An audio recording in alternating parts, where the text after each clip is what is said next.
का मौका आपको मिलेगा।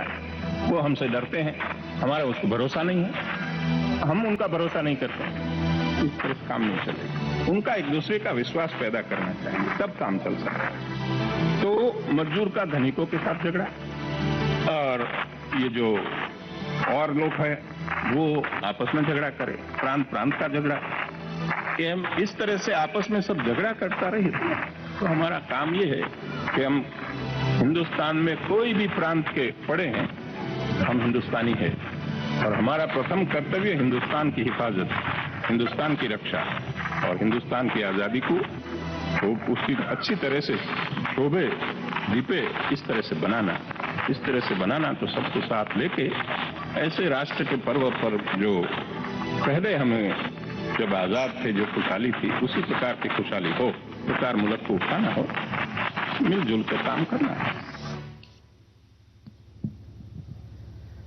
बिखरे फूलों को मिलाकर जिसने बनाया ये चमन, वैसे सरदार को आज शत शत नमन। धरती से लेकर आसमां तक भारत ने अपने लिए न एक नया इतिहास रचा है, बल्कि भविष्य के लिए राष्ट्र एकता की प्रेरणा का गगनचुंबी आधार भी तैयार किया है, जो है स्टैच्यू ऑफ यूनिटी। हमारे सरदार को एक सच्ची श्रद्धांजलि। देश की एकता के प्रति जोश और उमंग से भरे आज के इस राष्ट्रीय एकता दिवस पर अब अगला जो क्षण है, जो हम सभी के लिए बड़ा ही दिल धड़क और रोमांचक होने वाला है।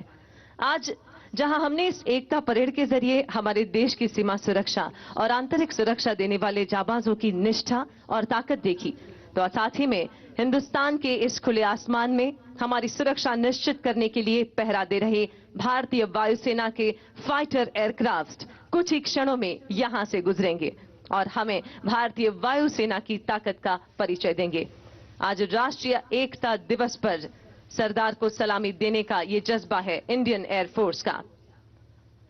आप सभी आपके सामने ये किले की भव्य दीवार भी देख रहे हैं। स्टैच्यू ऑफ यूनिटी की विशाल गगनभेदी प्रतिमा के सम्मुख इस परेड मैदान में ये दीवार, ये प्राचीर है जूनागढ़ किले की।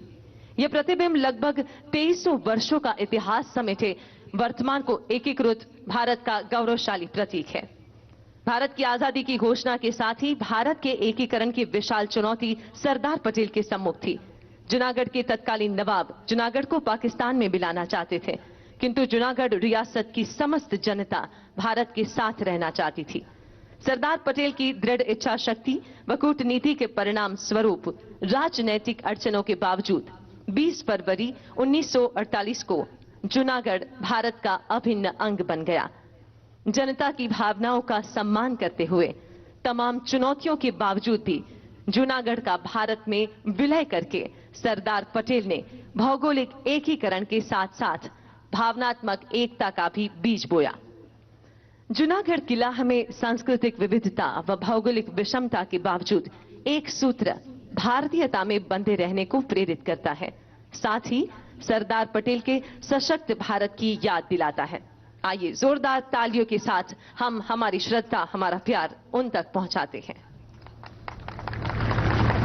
और अब कुछ ही क्षणों में स्टैच्यू ऑफ यूनिटी, जिसे सलामी देने के लिए इंडियन एयरफोर्स के जैगवार फाइटर एयरक्राफ्ट 3 एयरक्राफ्ट यहां से गुजरेंगे। जैगवार फाइटर एयरक्राफ्ट का होगा फ्लाई पास्ट। हमारे देश की ओर हम सबके गौरव के समान समग्र विश्व में सबसे ऊंची ये प्रतिभा और विश्व की सबसे ऊंची ये बेनमून प्रतिमा, जिसे सलामी देगा इंडियन एयरफोर्स का जैगवार एयरक्राफ्ट। ये 3 एयरक्राफ्ट जो जामनगर एयर स्टेशन से उड़ान भर चुके हैं, 600 किलोमीटर का ये जो अंतर है वो सिर्फ 40 मिनट में वो तय करके कुछ ही क्षणों में यहां पर इस आसमान में होंगे। ये जैगवार लड़ाकू विमान है, जो स्ट्राइकर प्लेन्स हैं, जो कहीं पर भी दुश्मनों के विस्तार में 1400 किलोमीटर तक अंदर जाकर स्ट्राइक करने के लिए भी कैपेबल है। आप स्टैच्यू की ओर देख सकते हैं जैगवार फाइटर एयरक्राफ्ट के साथ इन्होंने आज राष्ट्रीय एकता दिवस पर सलामी दी हमारे सरदार को। जोरदार तालियों से हम सभी हमारी वायुसेना का, इंडियन एयरफोर्स का अभिवादन करें। बहुत बहुत धन्यवाद। भारत देश के अनमोल इतिहास का गौरव जिनके दिल में है, भारत देश के अमूल्य वर्तमान का श्रेष्ठ नेतृत्व जिनके हाथों में है, और भारत देश के सुनहरे भविष्य की सही दिशाएं जिनके जहन में है। भारत की काया पलट करने वाले ये राजपुरुष सरदार के विचारों और सिद्धांतों को आत्मसात कर देश के प्रति सदैव समर्पित हमारे राष्ट्र रत्न, हमारे माननीय प्रधानमंत्री श्री नरेंद्र मोदी जी। आइए तालियों के गर्जन के साथ इनका स्वागत करते हैं आज राष्ट्रजोग संबोधन के लिए।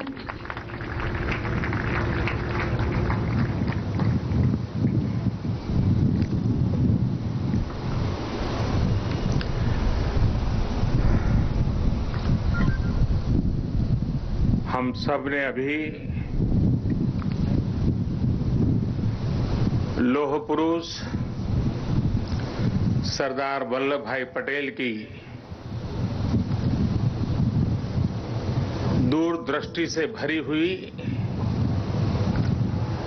वाणी प्रसाद के रूप में प्राप्त की। मेरी बात बताने से पहले